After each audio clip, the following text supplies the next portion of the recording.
Keerthi, praise the lord. నాకు ఒక చిన్న డౌట్ ఉంది, క్లారిఫై చేస్తావా? Hi Ruth, praise the Lord. డెఫినెట్గా క్లారిఫై చేస్తా. ఏంటా డౌట్? లోక ప్రేమ గురించి నిజమైన ప్రేమ గురించి డిఫరెన్స్ ఏంటో చెప్తావా? బైబిల్లో ఏముందో?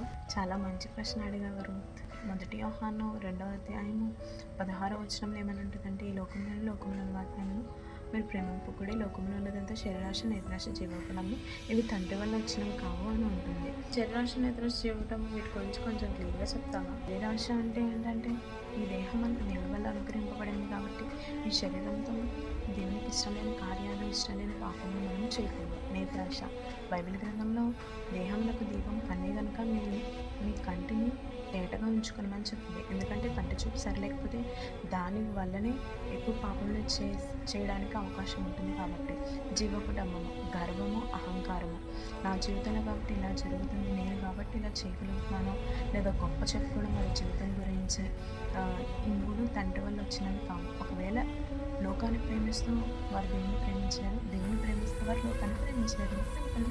అంటే నిజమైన ప్రేమ యేసుక్రీస్తు ప్రేమ మాత్రమే కదా? అవును, నిజమైన ప్రేమ యేసయ్యది మాత్రమే. ఎందుకంటే ఆయన ప్రేమలు ఇవేమీ ఉండవు. ఆయన శాశ్వతమైన ప్రేమతో మనం ప్రేమిస్తారు. ఆయన ఈ భూలోకంలోకి మన కోసం వచ్చి ఆయన రక్తమును ఇచ్చి, పాపమున్న మనలను ఆయన రక్తం ఇచ్చి కొనుక్కున్నారు. అదే కదా నిజమైన ప్రేమ. మన కోసం ఎవరు ప్రాణం పెడతారు చెప్పు? అవును, నా డౌట్ క్లారిఫై అయింది. Thank you.